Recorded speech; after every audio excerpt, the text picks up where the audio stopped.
I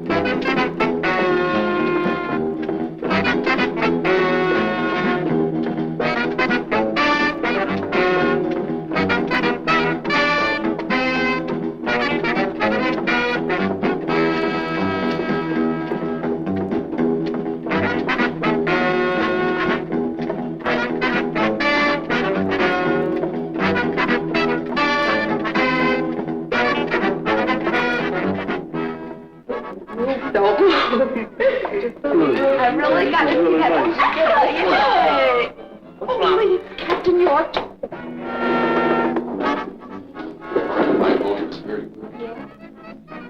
I keep forgetting. He's not an officer, so I let him open the door. Right?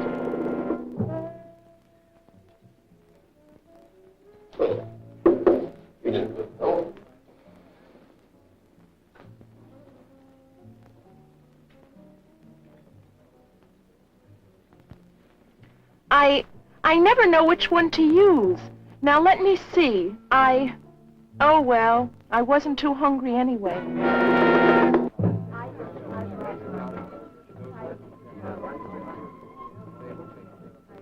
Oh, no. No one's talking to the guest of honor. Good manners, social grace, and courtesy are the mark of the successful service woman. They can also be used to describe successful people in all walks of life. Ed and I, we have so much trouble. Knowing what to do in specific situations is a matter of custom, instinct, education, and good taste. Some of them go on about the length of our skirts. No, wow, I really thought I was going to catch it. Did she talk to you about it? Yeah, she talked to me about it. And wow, man, you could have knocked me over with a pin. Say, that's a beautiful dress. Where did you get it? Where did I...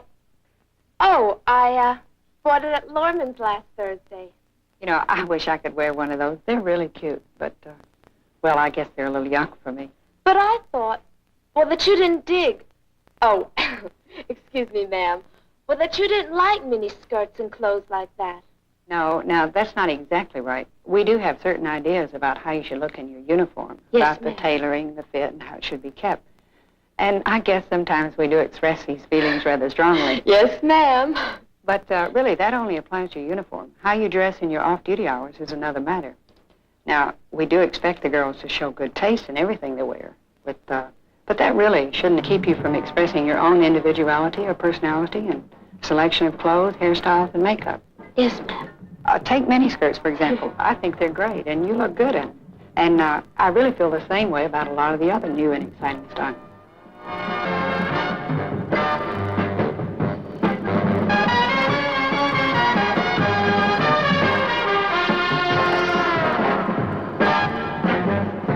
They're all fine, in the right place and at the right time. Well, you might say that's the key to the whole thing, the right place and at the right time. And I feel the same way about makeup and jewelry. Because, well, you'd probably look a little dowdy if you didn't wear, you know, more dramatic makeup in the evening, something that would set off your costume. Yes, ma'am. But, well, I really have no argument with any of it, so long as it's appropriate and worn at the right time. Wow, I really never knew you thought that way about it, Captain York. Well, I can't wear many of the new styles myself, but I like them. In fact, I think they're just fine. Well, between you and I, Captain York, a lot of the people around here would be very surprised. You know, some of the girls think that she's old-fashioned, and I don't know, you know, just out of it. Let me tell you something, girls. Anybody that thinks that about Captain York is like making really one big mistake. You know, she happens to be an absolutely groovy person and really a swinger. Boy, you really changed your mind about her in a hurry. Anyway, I'm glad to see that running into Captain York didn't spoil your evening. It didn't at all. Well, that's great, because mine was such a mess. Really? What went wrong? Everything that could possibly go wrong went wrong. You know, they were all little things, but boy, they really added up and wrecked my evening. The whole thing started in the restaurant. Even ordering the food was a big problem. No soup. No soup. Okay. That's right. And then I will have the roast beef, please. Roast I'll beef. have, yes, roast beef medium rare. Medium, And then I would like to potato, have, and sour cream. no, I'm sorry. The gentleman would like the baked potato. I want a baked potato. yeah. roast beef, sir? No. No, the lady would like to have the roast beef. I'm terribly sorry. Yes. No, that's all right. No, I would like the roast beef medium rare. Right. And then I would like to have... With the baked potato, With the baked and sour cream. It was a mess, all right. A real mess. And both of us talking at the same time. Wow. The orders got so mixed up, like it was just terrible. Well, that shouldn't give you any trouble, Sandy. That's really no problem at all. You can find out all about that kind of stuff in any book of etiquette. I can? Sure. Here, I'll explain to you how it works. All you have to remember is to always tell your escort what you'd like to have, and then let him place the order for you. That's right, Sandy. Just tell Frank. I would like the shrimp cocktail, please. Roast beef with a baked potato and a tossed salad. Very good.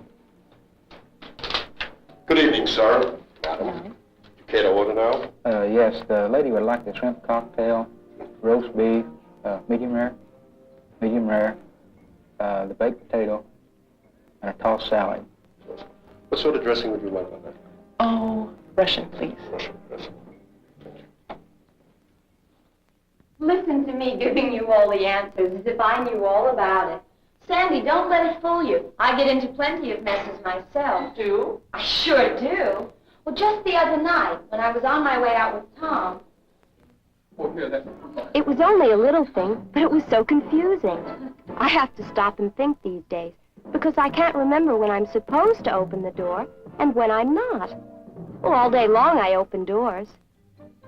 And stand when I talk to the officers I work with. After a while, you get used to that. But I get kind of confused, because after 1,700 hours, this little pumpkin changes and becomes the lady. They stand for me. Reporting is directed, ma'am. Let's go. Oh, fine. How was it? And they open doors for me. Not bad. Not bad at all. I mean, it just takes a little thought and a little remembering once in a while. But it's all worthwhile. Well, I really enjoyed this being a girl.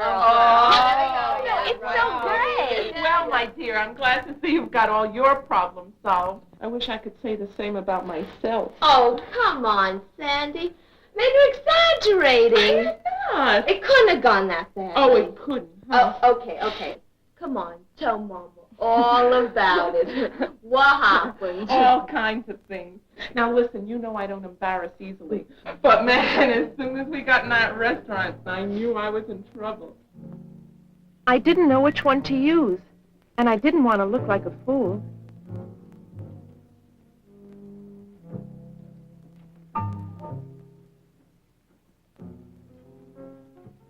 But that's easy, Sandy.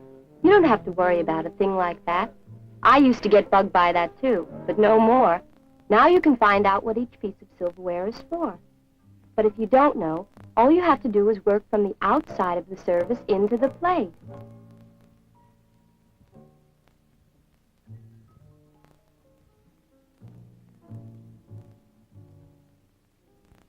That's right, Sandy. That's right. The outside one. But that wasn't all. Oh, there's my favorite chaplain. Excuse me a minute. I'll be right back. Hello, Chaplain Mills. How are you today? I'm so happy to see you. Oh, Chaplain Mills, I would like you to meet a friend of mine, Frank Parker. Frank, I would like you to meet Mrs. Come on, Sandy, you can do it. Just remember the rules.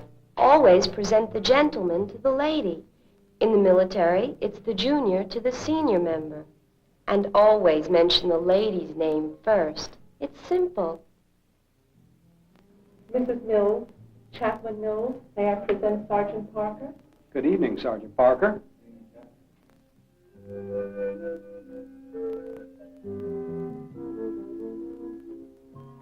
People think it's easy, that there's nothing to the social responsibilities a girl has in the service. They just don't understand. I even had the same trouble with Tom.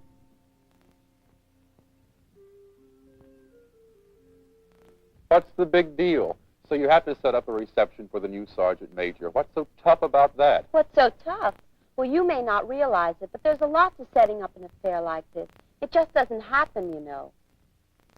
Well, I would say that the first thing we have to do is to get organized and decide what kind of party we want, where we're going to get the money, how much money we want to spend, things like that. You know, this is a very important event, and, well, I really think we should have a sit-down dinner. No, I don't think that's necessary. Possibly a nice morning coffee. Besides, at this time of the month, not too many of us have money to spend to afford a dinner. Well, I think it ought to be a reception buffet myself. No, coffee. No, I think it really should be a dinner. No, I think it ought to be a buffet. I think we can get the money up if we really try. No. I think a buffet would be better. We finally decided on a reception buffet. The next thing we had to do was find out how much the unit fund could afford to give us, and that took some doing. And then we had to set up a committee to help select the food and beverages, and that was also a lot of time and a lot of work. And then one of my jobs was to figure out who to invite and to get the invitations out. And if you think that's an easy job, you're making another big mistake. I didn't say it was easy, Susan. I didn't say that. And then I spent all afternoon with the first sergeant helping to set up the receiving line. And then after that, we had to check and make sure everything was according to regulation. Well, I'm glad that's all over with. There'll still be 1,000 things to do at the reception itself. I mean, I'll be so glad when tomorrow's over. No, it really was wonderful after all. I told you you'd have a good time. What's there to do at a reception? Is that so? Well, let me tell you what can happen if all you think about is just having a good time. We could have had a very embarrassing situation on our hands if it hadn't been handled correctly. There's more to it, Tom, than just having a good time. As an aide, I have to see that it all runs smoothly, that each name is passed on to the line correctly, and that the line flows so that the guest of honor doesn't wind up talking to nobody. You know, getting people to mix and mingle is a very important part of any party. Fran, we purposely avoided having tables and chairs at this party so everybody would talk and mingle a lot more, and here are you girls having your own little private party going. Come on, get with it. Hey, girls, wouldn't you like to come and meet the new sergeant major? Come on, she's over there, okay? Hey, that does take a lot of doing, doesn't it? I'm sorry, sweetie. I didn't mean to put you down. Good appearance, social graces, personal development of this kind pays off in career advancement, social acceptance, and personal fulfillment. A pretty good deal.